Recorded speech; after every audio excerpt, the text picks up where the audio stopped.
एक मित्र ने पूछा है, क्या कोई सिद्ध महात्मा उनके शिष्यों की प्रार्थना को जान पाते हैं दूर से? पूछते हैं कि मैं अगर आपको याद करूं तो क्या आपको पता चलेगा कि मैं आपको याद कर रहा हूं? कृपया समाधान करें।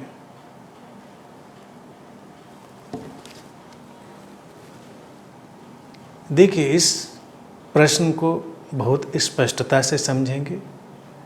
किसी के मन में क्या चल रहा है कि कोई किसको याद कर रहा है, इसे कोई भी सिद्ध महात्मा नहीं जान पाता। और तुम पूछते हो कि अगर तुम दूर से मुझे याद करोगे तो क्या मुझे पता चल जाएगा? बिल्कुल पता नहीं चलेगा और इसकी कोई आवश्यकता भी नहीं है। लेकिन फिर तुम्हारे सामने एक प्रश्न ये खड़ा होगा कि कई बार तुमको ऐसा लगेगा कि ऐसा आभास होता है कि पता चल जाता है। यहाँ पर बात दूसरी है। जानबूझकर कोई इसको जानता है ऐसा नहीं होता है, लेकिन चूंकि हम एक अंतर संबंधित जगत में रह रहे हैं, हमारे जो मन की सीमाएं हैं वो एक दूसरे में प्रवेश करती हैं। मन पर कोई भी फिक्स्ड बाउंड्री है भी नहीं, इसीलिए हम उसको कहते हैं कलेक्टिव माइंड, सामूहिक मन। तो कहीं भी कोई प्रार्थना उठती है, कहीं भी कोई प्रश्न उठता है, वो कहीं भी जाकर अपना परिणाम लाता है और अपने समाधान और उत्तर को तलाश करता है। धर्म के जगत में प्रार्थनाओं का और इस तरह की बातों का इसी तरह से जो समावेश है वो किया गया है कि तुम प्रार्थना करो ईश्वर से तो वो जान लेगा, तुम प्रार्थना करो गुरु से तो वो जान लेगा। तो लोग इस तरह से अपनी बातों को रखते हैं जैसे सचमुच में कोई उसको जान लेगा। और तुम बिल्कुल स्पष्टता से, यकीन से इस बात को समझ लो, ऐसा नहीं होता, कोई नहीं जानता। दूसरा पहलू जो है वो सच है कि बिना व्यक्तिगत जानकारी के जो सामूहिक मन में आकांक्षाएं, प्रश्न, अभिप्साएं प्रवेश करती हैं, उनकी प्रतिध्वनि या उनका प्रत्युत्तर वो किसी भी शरीर मन से आ सकता है। वो किसी संत के अंदर से, किसी गुरु के अंदर से, किसी सामान्य व्यक्ति के अंदर से आ सकता है, लेकिन जानबूझकर उसने जाना हो ऐसा नहीं होता। अब मेरे पास देखो, लोग जब भी आते हैं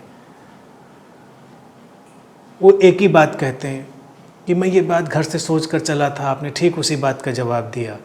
जो यहाँ बैठकर सुन रहे होते हैं वो भी यही कहते हैं कि बस मैंने प्रश्न अपने अंदर सोचा था, पूछा था और आपने उसका जवाब दे दिया। अब इस पर लोगों को लगता है, क्या मैं उनके प्रश्नों को पढ़ लेता हूँ? क्या मैं उनके उन प्रश्नों को जान लेता हूँ जिनको वो अपने मन में सोचते हैं? नहीं, बिल्कुल भी नहीं। मुझे पता ही नहीं होता है कि तुम क्या सोच रहे हो, तुम क्या नहीं सोच रहे हो, और इसकी ज़रूरत भी नहीं है।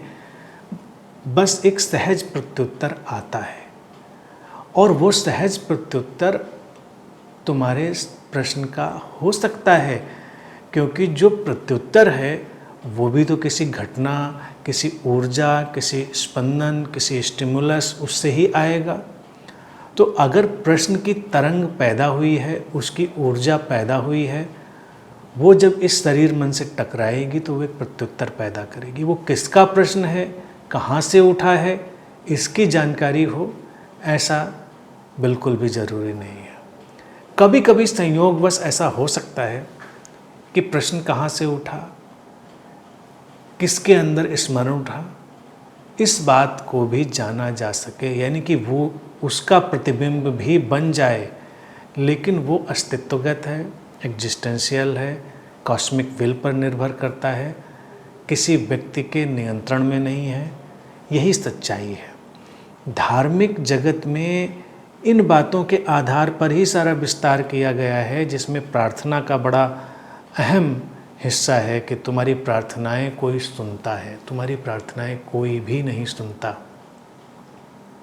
तो क्या प्रार्थना व्यर्थ है?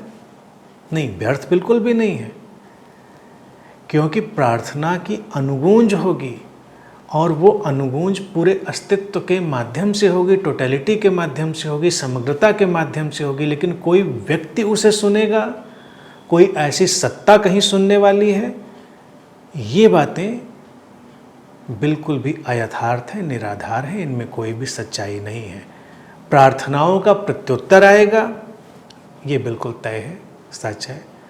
तुम याद करोगे, तुम समाधान ढूंढोगे, तो वो तुम्हारी याद कहीं पहुंचेगी, समाधान तुम तक लौटेगा, लेकिन अस्तित्वगत ढंग से, एग्जिस्टेंशियल हैपनिंग की तरह से, न कि किसी व्यक्तिगत नियंत्रण की घटना के रूप में।